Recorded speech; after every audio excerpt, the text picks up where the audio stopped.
For centuries, Russia had one unbeatable ally. Not its army, not its economy. The cold. General Winter crushed Sweden. It buried Napoleon. It shattered Hitler. And for generations, Russia built its identity around the idea that when everything else failed, winter would always save it. But this time, the cold didn't turn on Russia's enemies. It turned on Russia itself. As winter deepens, Russian cities are freezing in the dark. Boilers are exploding. Highways are gridlocked for days in sub-zero temperatures. Entire regions are losing heat, not because of foreign attack, but because the state can no longer function. The same winter Russia tried to weaponize against Ukraine is now exposing something far more dangerous. A hollowed-out country stripped of manpower, drained by war, and held together by propaganda instead of infrastructure. This video breaks down how Russia's most reliable advantage became its quiet executioner, why General Winter no longer saves the Russian state, and how decades of corruption and one catastrophic war turned cold weather into a threat Russia can't survive. Because when a nation can't keep its own people warm, the collapse has already begun. Russia made a promise to its people, an unspoken contract that's existed for centuries. You give us your loyalty, your sons, your taxes, your silence. In return, we keep you alive. Not comfortable necessarily, not wealthy, but alive. Through wars, purges, famines, and revolutions, that contract held because of one guarantee: the Kremlin could always deliver. When the thermometer drops to -30 and the snow piles higher than a man's head, the state will keep you warm. Heat in your apartment, lights when the sun sets at 3 p.m., roads you can actually drive on. It's the most basic function of government in a place where winter lasts 9 months, and being outside for 20 minutes can kill you. The Russian state could fail at almost everything else, but it couldn't fail at this. That's what made General Winter Russia's ally for so long. Not just on the battlefield, but in the social contract. The message was clear: outsiders can't survive our cold, but we can. We're built for this. The cold protects us. December 2025 shattered that promise. Not in Moscow, where the elite huddle in their heated towers. Not in St. Petersburg, where tourists still marvel at the frozen Neva. But in the places that matter, the industrial cities of Siberia, the highways connecting east to west, the regions that have bled the most for Putin's war. The first crack appeared in Angarsk, but it wasn't a crack, it was a chasm. December 7th, 2025, Angarsk, Siberia. Population just over 220,000. Temperature -22 degrees Celsius during the day, -32 at night. At the Combined Heat and Power Plant number 9, the facility that keeps the entire city alive, the second main boiler finally gave up. Not from Ukrainian sabotage, not from terrorism, from age. Decades of deferred maintenance, stopgap repairs, and bureaucratic indifference caught up in a single catastrophic failure. The plant went dark, and with it, 167,000 people lost heat and electricity. More than half the city, in the coldest month of the year. Think about that number for a second. 167,000 people. That's not a neighborhood, that's not a district. That's an entire city suddenly plunged into Arctic conditions with no way to keep warm. Within hours, apartment radiators turned ice cold, windows frosted over from the inside. Not the pretty kind of frost you see in fairy tales, but thick, opaque sheets of ice creeping across the glass. Water pipes began to freeze and burst, flooding apartments and then freezing the water into solid blocks of ice. Hospitals scrambled to keep patients alive with emergency generators that weren't designed to run for days. Kindergarten stayed open because parents still had to work for the war economy that caused the mess in the first place. Teachers wrapped children in blankets during nap time. In some apartment buildings, residents broke the rules and huddled together in stairwells, combining body heat. The elderly living alone in high-rise apartments were the most vulnerable. Some didn't make it. One mother speaking to independent Russian media captured the desperation. "What are we supposed to do with small children in minus 30 degrees? Adults can endure it, but the babies? Officials tell us not to use electric heaters because the power grid will collapse. So how are we supposed to survive?" She even wrote a personal letter to Vladimir Putin, a plea from one freezing apartment in Siberia. Here's what Putin was doing while her children shivered in their winter coats indoors. Boasting about Russia being the world's fourth largest economy, announcing new military operations, projecting strength on state television. Back at Angarsk, residents filled social media with rage. Putin talks about palaces and summits while we freeze in the dark. How do we enter Putin's fantasy world where everything is perfect? Because we're not living in it. Mayor Sergei Petrov declared a state of emergency. But declarations on paper don't melt ice. They don't restart boilers that are decades past their service life. They don't bring back the engineers who were mobilized and sent to die in trenches near Bakhmut. The city set up temporary shelters for about 6,000 people, but 167,000 were freezing. The math doesn't work. It never did. And everyone in Angarsk knows exactly why. For 3 days, families huddled in single rooms. Children slept in their winter coats, hats, and gloves. The lucky ones had grandparents with wood-burning stoves. The unlucky ones prayed the power would return before their pipes burst or their children got hypothermia. This is the 21st century. This is a nuclear power. This is the country that claims to be challenging NATO and the United States for global dominance. And it can't keep a Siberian city warm in winter. But here's the part that cuts deeper than the cold. This isn't new for Angarsk. One resident told reporters, "Last year we went without heat for 3 days at minus 50 degrees. The year before that, the pipes froze for a week. Every winter something breaks, and every winter they promise it won't happen again." The promise is always broken, because the people who could fix it are gone. But Putin didn't just betray Angarsk. He bled Siberia dry long before winter came.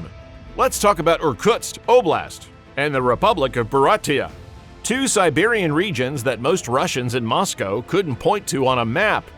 Economically vulnerable, politically voiceless, home to ethnic minorities and working-class Russians with no connections to protect them. These are the places that bore the brunt of Putin's mobilization. In late 2022, when the Kremlin called up reserves to replace the staggering casualties in Ukraine, these regions sent thousands. Not volunteers, conscripts, men who had no choice. At least 9,000 people from just Irkutsk and Buryatia were mobilized and sent to the front. 9,000 fathers, brothers, sons, and husbands. By late 2025, according to regional records compiled by independent journalists, 1,178 of them were confirmed dead.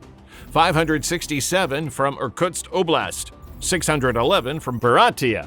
Do the math. That's 1 in every 9 men mobilized from Irkutsk. 1 in every 7 from Buryatia never came home. These aren't statistics. These are bus drivers, mechanics, construction workers, plumbers, electricians, the backbone of every city when winter arrives. These are the men who knew how to fix a frozen water main at 3 a.m., who could operate a snowplow in a blizzard, who understood the old Soviet heating systems because they'd been maintaining them for decades. Every single one of them is irreplaceable, and they're gone. Dead in muddy trenches outside Bakhmut or Avdiivka, or any of the other meat grinders where Putin throws men to hold a few hundred meters of frozen dirt. Their families received coffins, when they received anything at all. Some got a payout, a few 100,000 rubles, maybe 1 million if they were lucky. Blood money that doesn't begin to cover the loss. And meanwhile, in Moscow and St. Petersburg, elite families make sure their sons get university deferments, medical exemptions, or cushy government jobs far from the front lines. The children of oligarchs don't freeze in trenches. The children of government officials don't get their names read on lists of the dead. The social contract was always unequal, but it was never this obscene. Siberia gave everything and got nothing back. Now, as winter tightens its grip, the consequences are playing out in brutal clarity. In Kazan, the wealthy capital of Tatarstan, a city that hosted the BRICS Summit and World Cup matches, Mayor Ulser Metshin made a stunning confession in November 2025.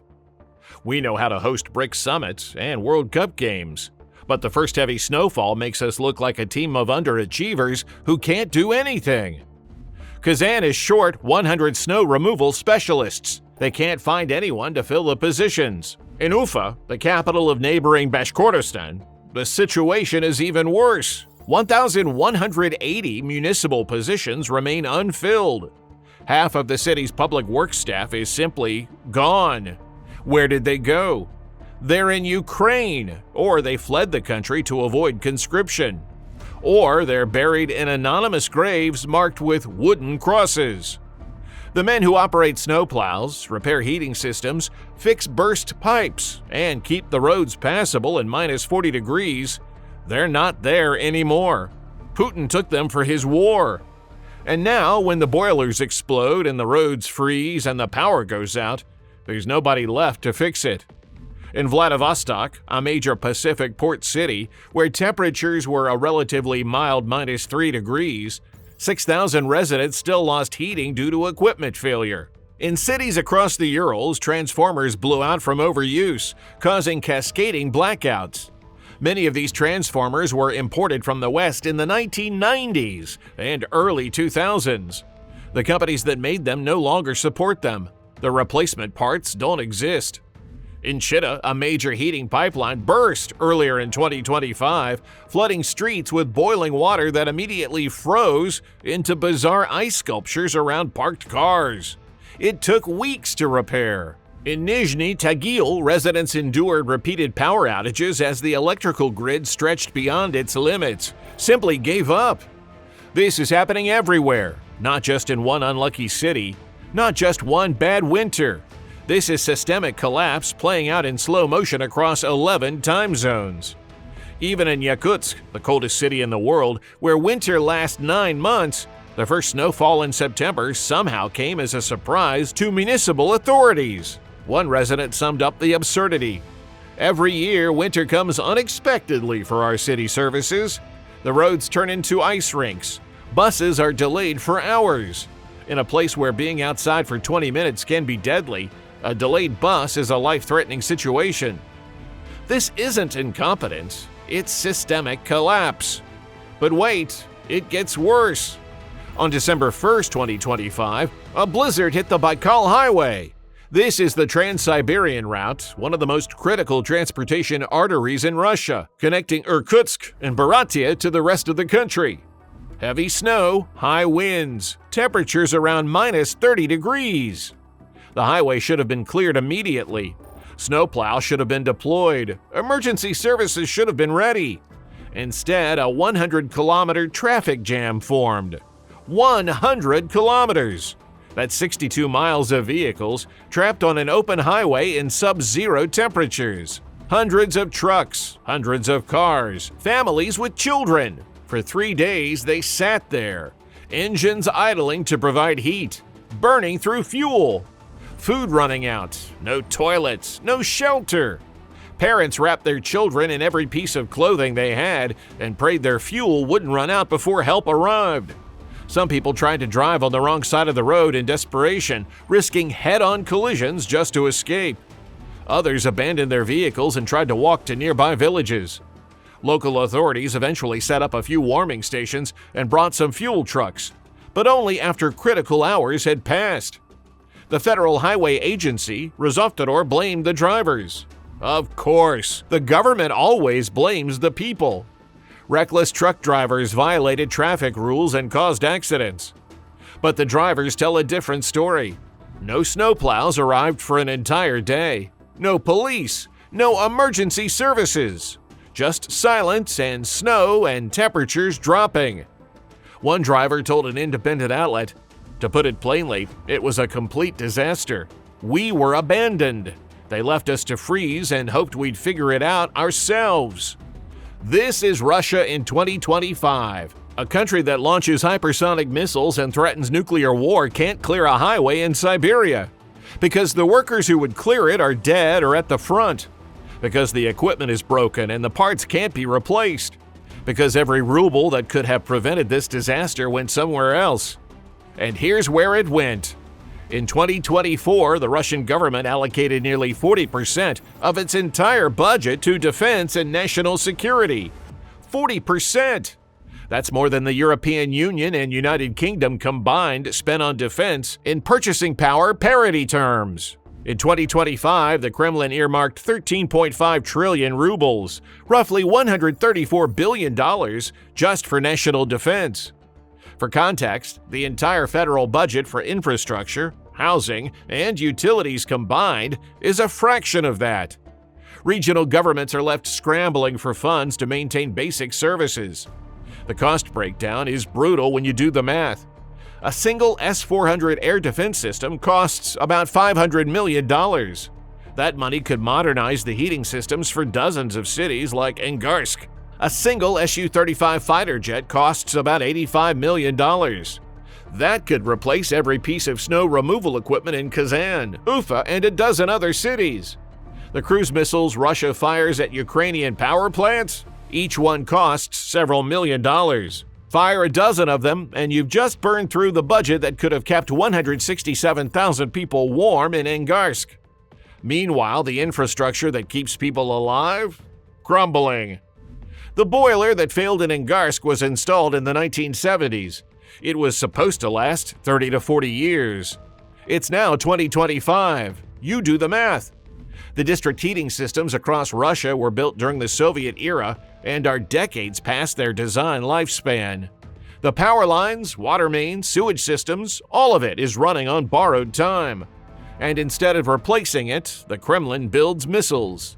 Let's put this into perspective. The cost of a single Kinshal hypersonic missile, the kind Russia fires at Ukrainian cities to knock out heating plants, could have completely overhauled the boiler system in Angarsk. One missile, 167,000 people would still have heat. But Putin made a choice. He chose to weaponize winter against Ukraine instead of protecting his own people from it. And now the infrastructure is collapsing faster than it can be repaired. Here's where it gets even worse. Russia can't fix these problems anymore, even if it wanted to. Why? Sanctions. Before 2022, when a Russian power plant needed new turbines, control systems, or high-tech components, they imported them from Germany, Sweden, or France. Companies like Siemens, ABB, and Schneider Electric supplied the industrial equipment that kept Russian infrastructure running. Now, those companies have left. Export controls block the sale of critical technologies to Russia. The Kremlin is cut off. Sure, they can try to smuggle parts through third countries or use inferior domestic substitutes, but it's expensive, slow, and often doesn't work. Even when parts are available, there's another problem. The skilled engineers who could install and maintain them are gone. Thousands of Russian engineers, IT specialists, and technicians have fled the country since 2022. They don't want to work under a repressive regime. They don't want to be drafted. And the ones who stayed? Many are now in uniform, serving at the front instead of maintaining power plants. So Russia is stuck in a vicious cycle. Infrastructure breaks down more frequently. Repairs take longer. Temporary fixes become permanent risks. And every winter, General Winter presses down harder on this brittle, failing system. But while Russia froze at home, Ukraine struck where it really hurt. Russia tried to weaponize winter. Ukraine weaponized reality back. Starting in 2023, Ukrainian forces escalated a drone campaign targeting the one thing that funds Putin's war machine: oil. Not the battlefield, not the soldiers. The money. It was a calculated strategy. Russia's military runs on oil revenue. Without petrodollars flowing in, the war grinds to a halt. Ukrainian drones began hitting oil refineries, storage depots, and pipeline pumping stations across Russia. Deep strikes, hundreds of kilometers into Russian territory. Facilities in Rostov, Krasnodar, Ryazan, Tatarstan, and beyond. Some attacks were surgical, taking out specific distillation units or storage tanks. Others started massive fires that burned for days. Each strike sent a message: Ukraine can reach anywhere. The Novoshakhtinsk refinery in Rostov was hit multiple times. The Ilsky refinery in Krasnodar, one of Russia's largest, suffered repeated drone swarms. The Ryazan refinery, just 200 kilometers from Moscow, went up in flames. By mid-2025, the damage was staggering. According to data compiled by Reuters, at least 17 major refinery installations were struck in the first 10 months of 2025 alone. By October, roughly 40% of Russia's total refining capacity was either offline or damaged. 40%! That's not a minor disruption, that's a strategic catastrophe. Russia, one of the world's largest oil producers, suddenly couldn't refine enough fuel for its own needs. Gas stations in rural areas started running low. Lines formed. Prices spiked. The government downplayed it, of course. They ramped up output at undamaged facilities. They drew down reserves. But the damage was done. By late 2025, Russian oil export revenues had plummeted. Gazprom's gas exports to Europe fell to their lowest level since the early 1970s. According to the Moscow Times, citing Reuters data, Russia exported only about 18 billion cubic meters of pipeline gas to Europe in 2025. That's a 90% collapse from 2018 levels.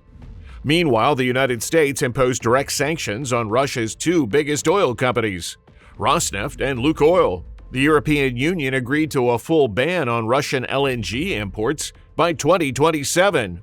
The noose is tightening. Putin tried to freeze Ukraine into submission by attacking its power grid. But Ukraine adapted: decentralized generation, backup systems, generator entrepreneurship. Every cafe, every office, every hospital bought its own generator. You can flip the main switch, but you can't shut down a million small power sources. Meanwhile, Ukraine kept burning Russia's refineries. The winter Russian tried to impose on Kyiv came home as a financial deep freeze in Moscow. General Winter didn't betray Russia, Putin did. The cold doesn't pick sides, it just reveals the truth. And the truth is this: Russia built its identity on the myth that winter would always save it, that the cold was an unbeatable ally, that no matter how bad things got, the state could at least keep its people alive when the temperature dropped. That contract is broken. In Angarsk, 167 people froze because the state couldn't maintain a boiler. On the Baikal Highway, families nearly died because the state couldn't clear the road. Across Siberia, cities struggled through winter without the workers who were sent to die in Ukraine. And in Moscow, Putin projects strength while refineries burn and gas exports collapse. This isn't just infrastructure failure, it's the collapse of the social contract that holds a nation together. When a government can't perform its most basic function, keeping people alive in winter, the center cannot hold. History is full of empires that fell, not with a dramatic bang, but with a slow, grinding erosion of the state's ability to deliver on its promises. The Roman Empire didn't collapse in a day. It decayed over decades as roads went unrepaired, aqueducts crumbled, and the legions could no longer defend the borders. The Soviet Union didn't collapse because of war, it collapsed because the system could no longer provide what people needed to survive. Empty store shelves, broken promises, a government that demanded everything and delivered nothing. Russia in 2025 is following the same path. The signs are everywhere. Cities freezing in the dark, highways turned into death traps, workers sent to die in a war that serves no one but Putin's ego, infrastructure collapsing faster than it can be repaired, and a government that responds to every crisis with propaganda instead of action. Putin wanted to go down in history as the man who restored the Russian Empire. Instead, he may be remembered as the man who presided over its disintegration. The irony is almost poetic. For centuries, General Winter defeated Russian enemies. Now, General Winter is exposing Russia's greatest weakness, a state so consumed by war and corruption that it can't keep its own people warm.